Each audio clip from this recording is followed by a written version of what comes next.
Previously on 90 for Chill, the podcast.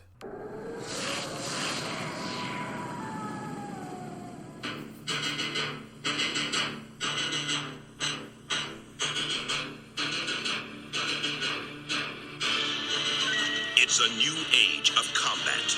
Human beings, genetically engineered to be the best fighters in history. Two champions. It isn't over until someone wins. At war with each other. Kill it! I have already killed you. Two invincible men. Let's finish it, Alexander, here and now. The ultimate killing machines. I'm gonna get in this thing, and I'm gonna kick your...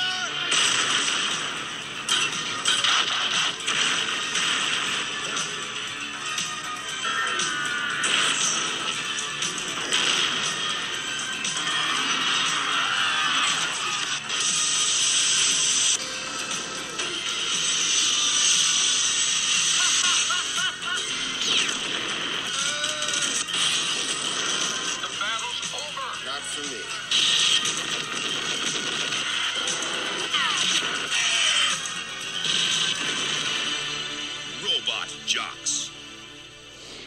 So there are a lot of good things that at least Comcast, Xfinity, cable still provides you, and happens to be Screen Picks right now. It is MGM with all the movies they purchased, basically Canon, Orion, and whatever they didn't sell to Turner back in the early 90s. And this provides us with films also from the Dino De Laurentiis lineup. And I'm talking about Robot Jocks. Every podcast of mine, mandatory Stuart Gordon moment. It is basically, I think, the first time we get giant mecha in American screens, so ahead of its time, at least on Pacific Rim. And I like the practical effects. It's still stop motion stuff, but, you know, after Michael Bay put too much shine on the Transformers, I really appreciate the old look. Now, it suffers from not putting Jeffrey Combs in a real role. I mean, yeah, it's nice to and predictable to have a Japanese scientist lead the good guys team, but come on, just a bit part for Reanimators star, From Beyond's star, Castle Freak's star. It just seemed just a bone to an old friend. There are a lot of things that really don't hold up. I mean, the Cold War element being thinly veiled, the sexual harassment, classic late 80s stuff. But it's got a good soundtrack. As I say, I appreciated the special effects. And basically, if you like RoboCop 2, and there's plenty to like about RoboCop 2, I think this at least gives you the better special effects display. Now, hopefully I can get my cat off my keyboard and get this review added on to 90 for Chill the podcast. Little Hand says it's time to rock and roll. Bring the noise. And welcome back to 90 for Chill the podcast. This is your host, Cool Movies Darth. And with this week not being a full-blown guest episode, I decided to pull some stuff out of the archives, i.e. my tribute to the, I guess, second most patron saint of the podcast, the director Stuart Gordon, the master of Lovecraftian horror. And you know what? Give him some cheap gimmick, like giant robots, and you're bound to have some fun. So I will be dropping this late Monday night, the 7th of February, and I will follow it up shortly after with my podcast for this week being for Ghostbusters Afterlife. Hence, we're going to have 30 minutes of material still, so I don't think I'm disappointing anybody. If you want to get a hold of me, rustthebus07@gmail.com is my email address, and my Twitter handle is @CatBusRust. Rate, subscribe on Apple Podcasts, Spotify, and wherever else you get your podcasts. Talk trash at CatBusRust. It's going to be weird with all the promotion and such, so bear with me, but thanks for your patience, and thank you, Stacia Harden, for being my inspiration and keeping this podcast going, keeping me breathing. So, thanks again, though, to the audience, and have a good time.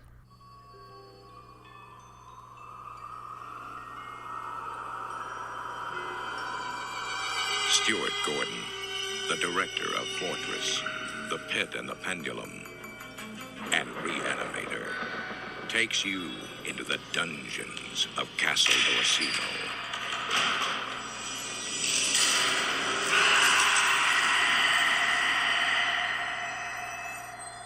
Now an American family Welcome to Castle Riley, lady. will inherit a legacy of evil.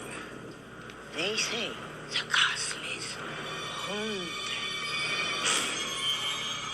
And a master of modern horror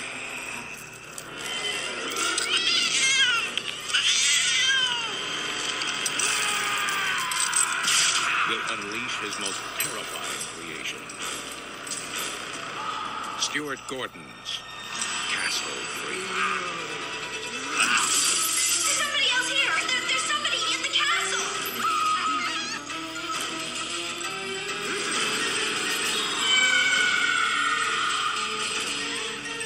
We want you to search the castle.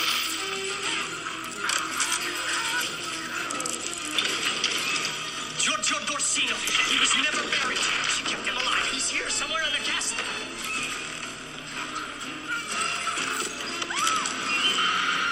There was a madman in there, but my family is in danger.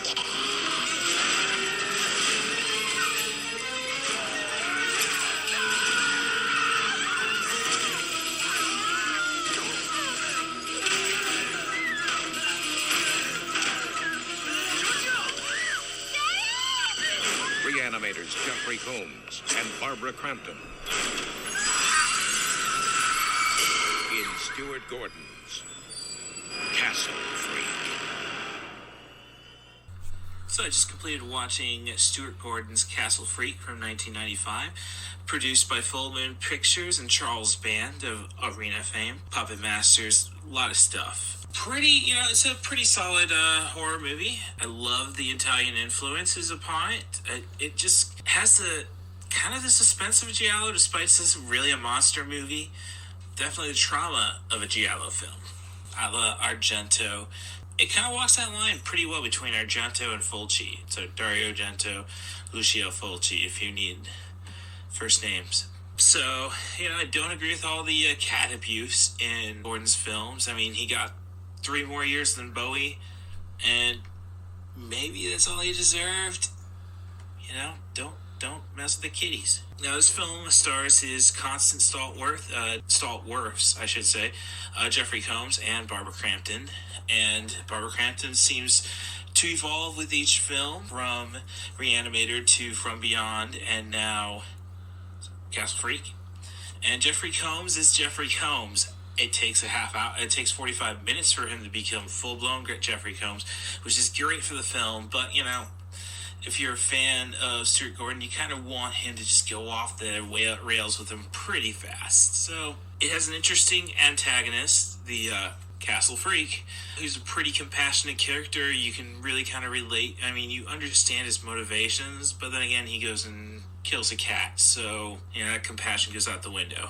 So, looking over my notes real quick, I said it builds up the suspense like a good Met Giallo. Autocorrect says goalie. But, it's a fun little flick. I really would love to see it redone in a 16:9 instead of a 4:3. This is a direct-to-video. Again, Full Moon Pictures, pretty cheap crap, in the most affectionate way. And I know it was remade in 2020, so I'll probably investigate that at some point. But all I'm going to say is if you do not have some nipple mutilation in that feature, maybe you missed the mark.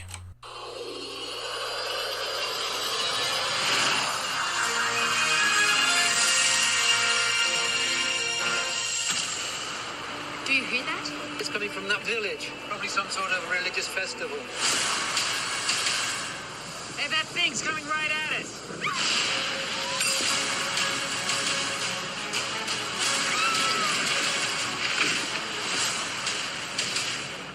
There's something in the water. We're gonna have to take the raft into that town for help. Where the hell is everybody? Hello? We need help. What's going on here? Who are you? I've been waiting for you.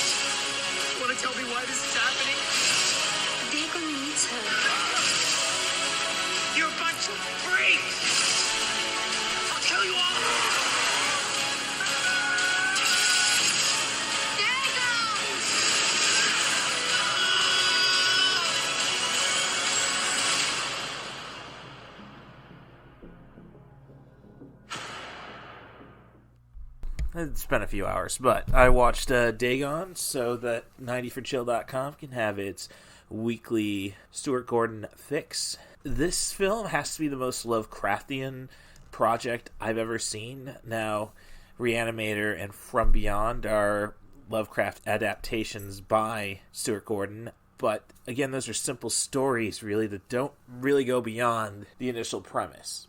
Dr. West creates a serum, the dimensional machine acts up and decapitates the inventor right off the bat and From Beyond. It's kind of very cool to see a film that is Lovecraft through and through. Like, this is something that was totally fleshed out with keeping Lovecraft in mind, not just being expanding upon a short story. It feels like it's a long novel. Perhaps I should read some Lovecraft. Perhaps I want to avoid those problems.